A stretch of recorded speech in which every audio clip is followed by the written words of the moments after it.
which began in February 2014 with the invasion of eastern Ukraine and the illegal annexation of Crimea. Russia's full-scale aggression is unequivocally in violation of Article 2.4 of the Charter. Over the past year, Russia has continued to expand the catalogue of war crimes and crimes against humanity in support of its aggression, which is at the origin of all the other crimes. Russia's attacks on critical infrastructure over the past weeks are clearly timed to weaponize the dead of winter and terrorize the civilian population of Ukraine. Madam President, the situation today demonstrates the insufficiency of our response in 2014, which did not even specify that Russia had committed aggression against Ukraine, far from condemning it. This limited response, far from preventing subsequent aggression, was de facto a contributing factor to Russia's full-scale invasion 4 years ago. We must acknowledge the shortcomings of our collective action and recognize the need to respond to future violations with greater resolve from the outset. Madam President, in 2022, the Council delegated its primary responsibility for the situation in Ukraine to the General Assembly. The 2 vetoes exercised by the Russian Federation on amendments to last year's Security Council resolution, eventually adopted as Resolution 2774, disregarded the membership's expressed and recorded political will, as had previously been expressed in the General Assembly. As Russia is a party to a dispute in the case of Ukraine, its vetoes of resolutions and amendments on texts addressing its aggression against Ukraine are clear violations of Article 27.3 of the UN Charter in addition. The resolutions adopted by this Assembly since 2022 demonstrate a robust and principled approach which must be the basis for any meaningful initiative for peace in Ukraine. The implementation of these resolutions is key in order to bring an end to a war that has caused immense suffering to the civilian population, to ensure accountability under international law, including the crime of aggression, and to bring justice for all victims and survivors. As for today's text, Liechtenstein has co-sponsored the resolution and was pleased to see it adopted. It is indeed time for the international community to voice its support for a ceasefire, which Ukraine has been offering for a long time now. We would have preferred, of course, to have seen the title refer to a just and lasting peace, as we would have wanted to see a reference to the ongoing aggression against the Ukrainian people, and given the slaughter of Russian combatants, also their own. We are pleased, nevertheless, to see the strong support for international law and the Charter in support of a just and lasting peace in paragraph 2, which includes principles of sovereignty, independence, and territorial integrity. International law must be at the forefront of our framework for peace. Madam President, as a matter of the implementation of today's resolution, we reiterate that initiatives for peace must include all the relevant parties. In this respect, we note that Ukraine, the victim state, has engaged for some time in negotiation with the intention of making the difficult compromises necessary for a just, lasting, and comprehensive peace. They have been met by interlocutors from the Russian Federation who appear to wish only to extend the war on their own terms. The ongoing attacks by the Russian Federation against Ukraine and targeting civilians during talks only serve to illustrate this lack of good faith. Liechtenstein reiterates that a ceasefire now is a matter of priority. Madam President, those engaged in the execution of a peace agreement must first ensure a just and lasting peace for Ukraine, but they must also be aware that peace for Ukraine is necessary for peace in Europe as a whole. If we are to settle for anything short of the law as embodied in the Charter, we risk making the same mistake we did 12 years ago, one which the people of Ukraine, of Europe, and across the world will be ill-equipped to bear the consequences. I thank you. I thank the distinguished representative of Liechtenstein and now give the floor to the distinguished representative of Belgium.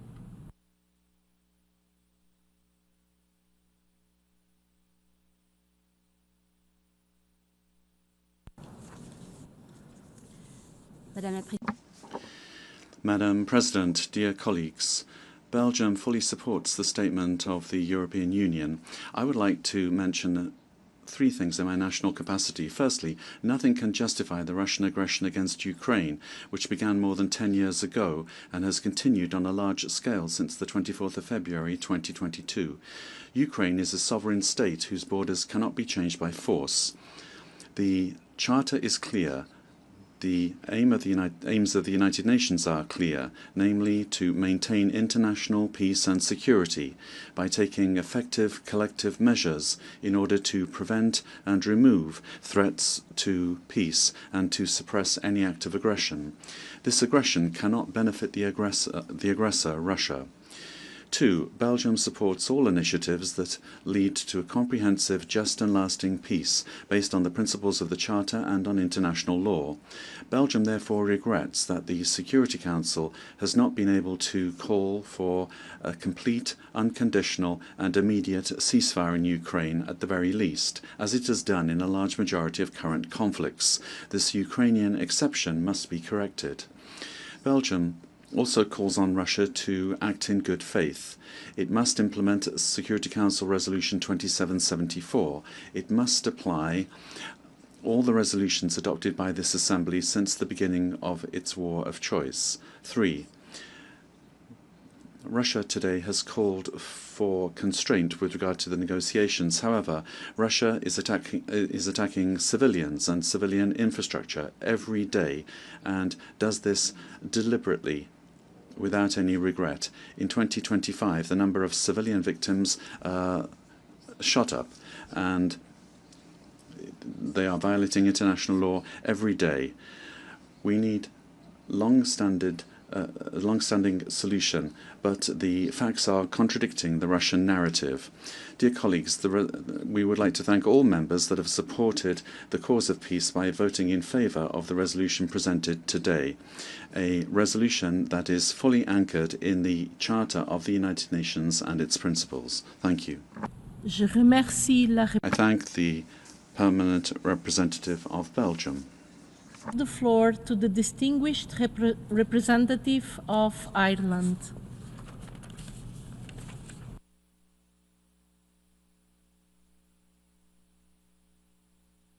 Madam President, today we gather in this chamber on a sombre occasion to mark 4 years since Russia launched its full-scale invasion of Ukraine, an act of unprovoked and unjustified aggression against a peaceful neighbour.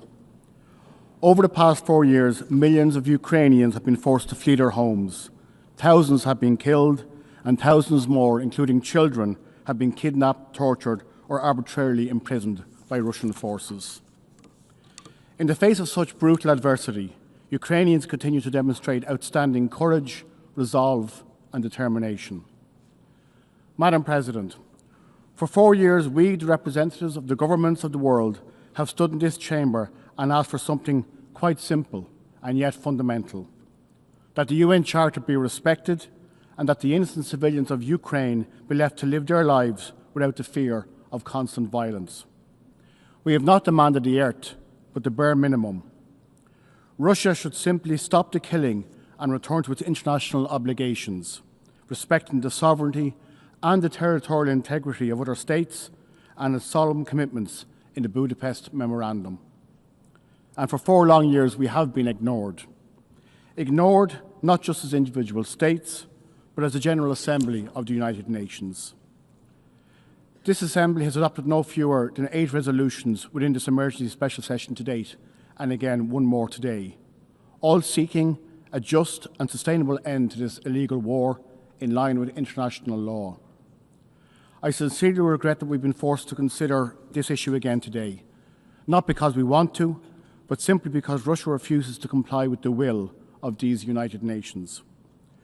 We also watch with horror as Russia disregards the principles of international humanitarian law, torn up with each nightly impact of hundreds of drones and missile attacks, brutally killing innocent civilians across Ukrainian cities, and intentionally freezing thousands more in the frigid winter months. Madam President, the UN has faced strong criticism of late, that it is ineffective, inefficient, ill-suited to a time some see as a moment of global rupture. But we would do well to recall that we are all the United Nations. This body reflects our efforts, our initiatives, and yes, our failures. I ask all of you to consider the damage Russia is doing to the UN's credibility by simply ignoring the will of this Assembly for this long, falsely claiming it wants peace, while pursuing more territory, more debt, and more weaponry for imperial conquest. Russia has now attacked Ukraine night after night, day after day, for longer than it fought in the Second World War. A grim milestone and an anniversary none of us wanted to reach. Ukraine's suffering, no less than that of the appalling tragedy meted out to the Palestinian people, has shown for those who pursue the barbarism of might makes right, the UN does not bring sufficient accountability. Colleagues, it is within our power as the member states of the UN to change that, and we must do so with the tools we've all built together since the end of World War II. We must demonstrate that those tools work and that the UN works. Revitalisation and transformation of the UN is not just about cost-cutting and bureaucratic reform. It is most importantly about the political will to demonstrate that we mean what we say, that we follow through on our principles, and that when the gavel comes down at this podium, it changes facts on the ground in the real world. And that is up to us as member states. And for this unjust and appalling war, that means that we all must step up and support Ukraine, support its lawful right to defend itself, to restore its energy grid, and to bolster its resolve in peace negotiations. We must all demand an end to imperialism, wherever it occurs, and condemn its recent human toll in Eastern Europe and everywhere else it occurs. And we must raise the cost for Russia, for its dismantling of the architecture of multilateralism, which it once had a central role in constructing and upholding.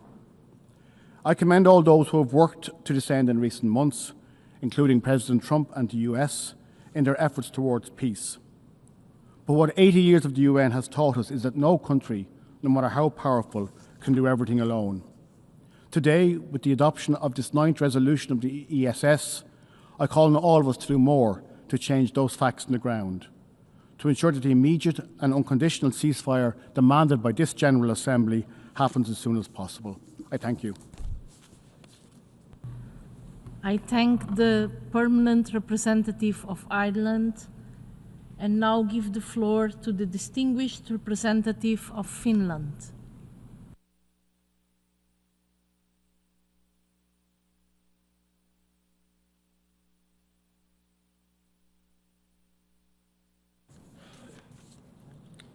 Madam President, Finland aligns itself with the statements by the European Union and Denmark on behalf of the Nordic countries. Today, the 5th year of war is beginning since the Russian Federation launched its full-scale invasion in Ukraine. Peace efforts have been ongoing since last year. We thank the United States and other member states for their hard work. This winter has been devastating in Ukraine. By its acts, Russia has shown no genuine interest in peace. It has scaled up massive missile and drone strikes against Ukrainian civilians and civilian infrastructure. It has destroyed energy, heating, water, and transport infrastructure, targeting civilians in cold winter temperatures. Dear colleagues, imagine losing your heating and electricity in New York City during these cold and snowy weeks. The Russian attacks have left millions of Ukrainians without electricity, heating, or water in freezing temperatures, even if international humanitarian law explicitly prohibits targeting civilians and civilian infrastructure. Madam President, Ukraine is defending its sovereignty and territorial integrity enshrined in the UN Charter. The General Assembly has repeatedly sent a clear message. Russia's war of aggression violates the UN Charter It is a clear violation of Ukraine's sovereignty and territorial integrity, and it cannot be allowed to stand. By supporting Ukraine, we also defend multilateral world order, which is based on the UN Charter and international law. We cannot let grave violations stand without consequences, not in Ukraine, nor anywhere else in the world. Again, in the General Assembly, UN member states have had to decide what kind of a world they do want to live for future generations. One where wars rage and territorial grabs prevail, or one where disagreements are solved through negotiations, laws are respected, and accountability prevails. Madam President, the General Assembly has again stood at a crossroad, and it has called for a ceasefire and just and lasting peace instead of being indifferent towards a full-scale invasion and grave violations of the Charter. Ukraine has demonstrated its commitment to peace. Despite ongoing brutal attacks, Ukraine has engaged constructively in internationally supported peace talks, and it has repeatedly called for a ceasefire. We urge Russian Federation to do the same, to show willingness not only to negotiate, but also to proceed to peace and stop chasing its illegal dreams. If not for the rest of the world, at least for the sake of Russian people. As outlined in today's resolution, there needs to be an immediate, full and unconditional ceasefire and a comprehensive, just and lasting peace in line with the UN Charter and international law.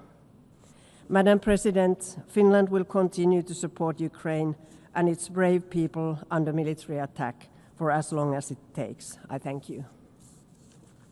I thank the permanent representative of Finland and now give the floor to the distinguished representative of Germany.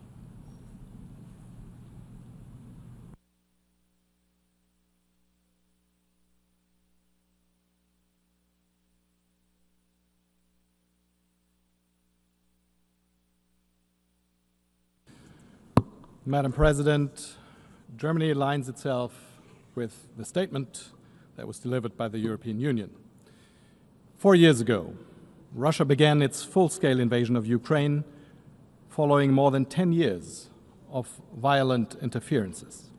And every single day, Russia's illegal and unjustified war of aggression continues to cost many lives, continues to destroy livelihoods, and to inflict unjustifiable harm, and to impact food security worldwide. This year again, in the middle of a harsh winter, Russia deliberately escalated and intensified its war against the civilian population.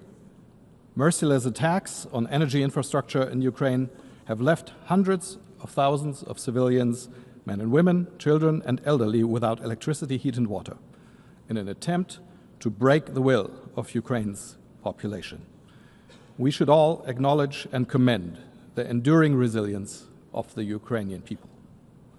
All of this is well documented, including by the UN Human Rights Monitoring Mission in Ukraine.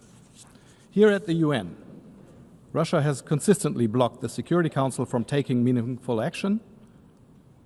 And in the negotiations, Russia keeps insisting on maximalist demands and aims to gain at the negotiating table what it has failed to reach militarily.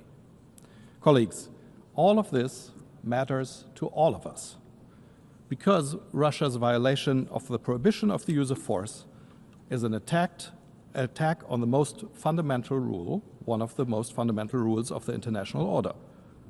Its direct attacks against the civilian population seriously undermine international humanitarian law. It has to end, and we have to be concerned, all of us. With the resolution we adopted today, the General Assembly calls for an immediate ceasefire, and this would benefit the ongoing peace negotiations. It would create a basis for restarting, rebuilding trust between the parties. Let us not forget, almost a year ago, Ukraine put an offer for an immediate ceasefire without preconditions on the table. So it depends only on Russia to stop the war. Germany continues to support Ukraine's independence, sovereignty, and territorial integrity with its internationally recognized borders, and together with our partners, we provide extensive political, military, financial, economic, humanitarian, and diplomatic support to Ukraine and its people, and we will continue to do so. Madam President, colleagues, it was high time that the General Assembly sent a clear message to the world today by adopting this resolution, a signal that the United Nations Charter matters, that international law matters, and that we are united in the ambition to bring this war to an end, to stop bloodshed, and to undertake serious steps towards a comprehensive, just, and lasting peace.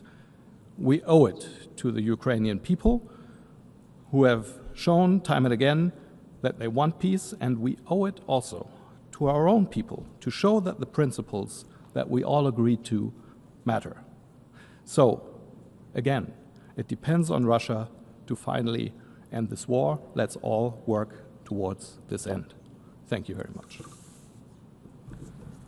I thank the permanent representative of Germany. We have heard the last speaker in the debate of this item for this meeting. We shall hear the remaining speakers this afternoon at 3 p.m. in this very same hall. The meeting is adjourned.